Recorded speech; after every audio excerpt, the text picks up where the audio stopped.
Hello, world, and welcome to the Quick Kick Picks presented by Bros Talking Soccer. My name is Dave Knittel here with my brother Christian to talk about MLS Match Week 28.5. We're between Match Weeks 28 and 29, so we call it Match Week 28.5. Christian, hello, how are you doing?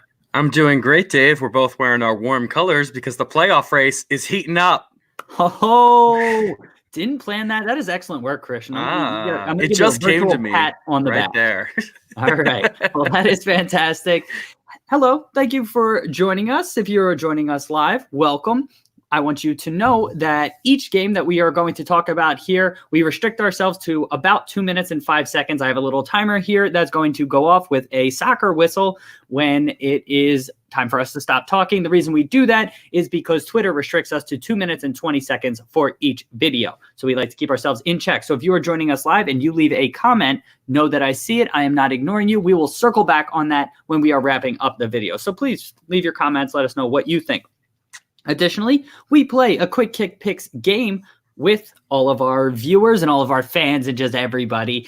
And you can leave your predictions on these games. If you get the home team score correct, that is a point. If you get the away team score correct, that is a point. If you get the result of the match correct, that is a point. And Christian, what happens when you get all three of those correct? Dave, you get 2 extra bonus points. So there's 5 points up for grabs on every single game. That means there's 15 points up there in the midweek games here. Absolutely. And so we are right in the middle of September. And so if you haven't left predictions, you can still make up ground very quickly with a couple correct scores. And if you have been leaving predictions, make sure you keep doing that so you can keep building up and win the ultimate prize, which is a guest appearance on our podcast, 15-minute guest appearance. Christian, anything else you would like to add before we get going here? No, let's get into it. Let's do it. Kicking things off on Wednesday, September 18th, we have FC Cincinnati hosting Atlanta United at 7:30 p.m. Eastern Standard Time. Christian, what do you think is going to happen? Well, Dave, I feel like you and I are probably going to pick the same winner in this game if I was to bet. And I think it's going to be FC Cincinnati. Are you there right now? Because you're frozen. Sorry, you were frozen and your eyes were moving. Weird. Okay. There. Okay. So FC Cincinnati, no, they have no chance in this game. Atlanta have to really be up for it, and I think that they are definitely winning this game, and I think it's going to be by multiple goals. They're by far the more talented team. FC Cincinnati is pretty clearly the weakest team in all of MLS right now, and Atlanta, probably the most talented team on paper, I would say, in the Eastern Conference, but they're probably going to finish third as things lie. They're still fighting for those top 2 positions, but I can't imagine that they're going to break through at this point. This game ends 3-0 to FC. Nope. To Atlanta United. Okay. So Cincinnati, they are coming off a victory this weekend against Montreal. I believe that was their first win under new manager Ron Jans. That was also their first win in 9 matches. They haven't won at home since July 6th. I want to give them props for that, but they're still the worst team in the league and worst team at home. Atlanta, meanwhile, they shockingly lost 3-1 at home to Columbus. They surrendered 3 goals, and they are one of the best home defensive sides. So that's a worrying sign from them.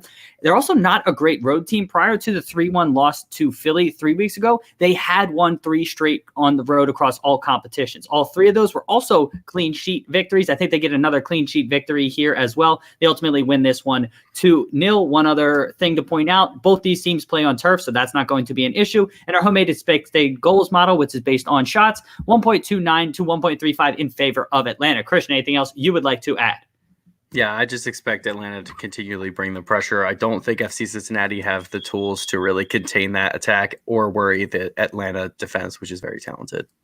Yes, next game we are talking about, Portland Timbers are hosting the New York Red Bulls at 10:30 p.m. Eastern Standard Time on Wednesday. Portland, if they win this game, that would move them up to 5th in the West, but a draw or loss has them clinging to that last playoff spot. They lost at home to DC United 1-0 over the weekend. They're a mid-table side at home when you compare them across all the teams in the league, which is surprising to me. You think of Providence Park as just having that great home field advantage, and that really hasn't been the case. Over their current 10-game homestand, of which they've played 7, they have 4 wins and 3 losses. Again, not great.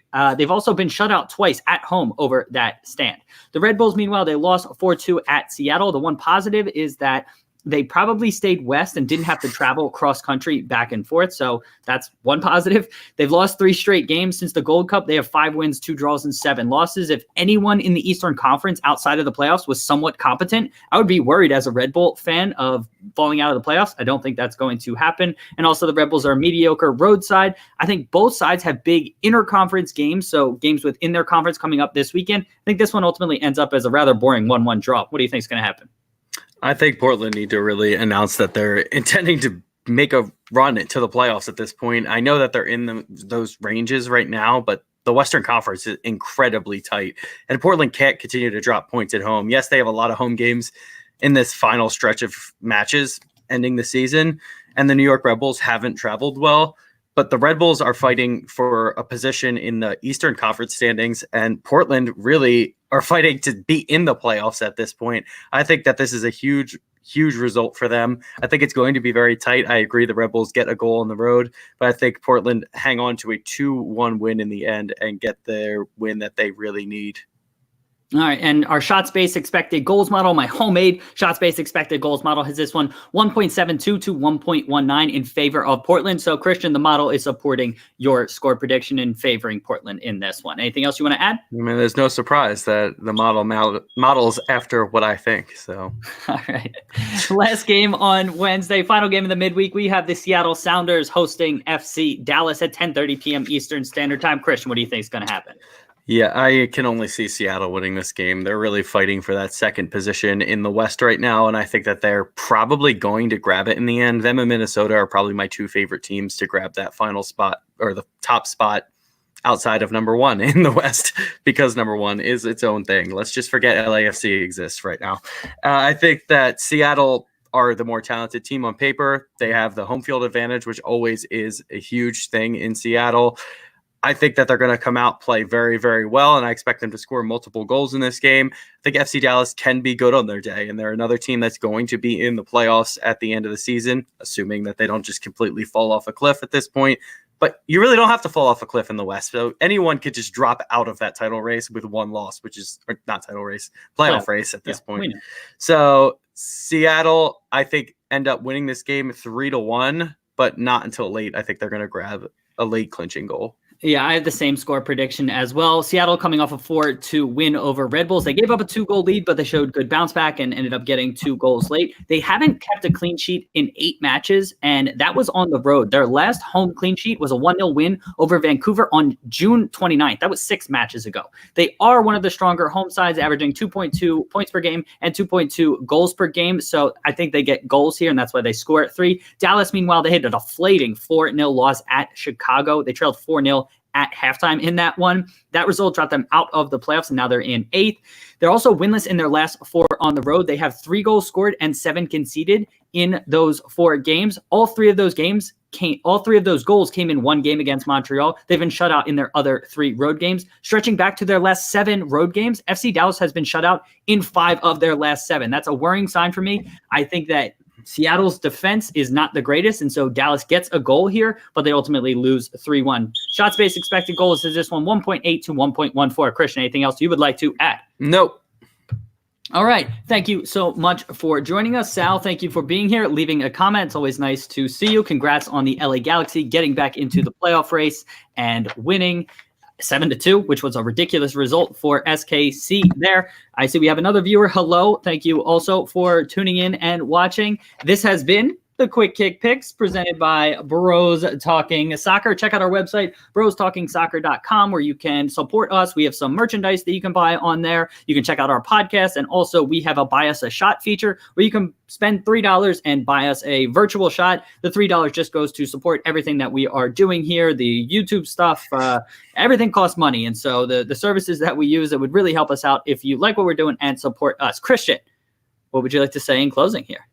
Let's go get some matches played.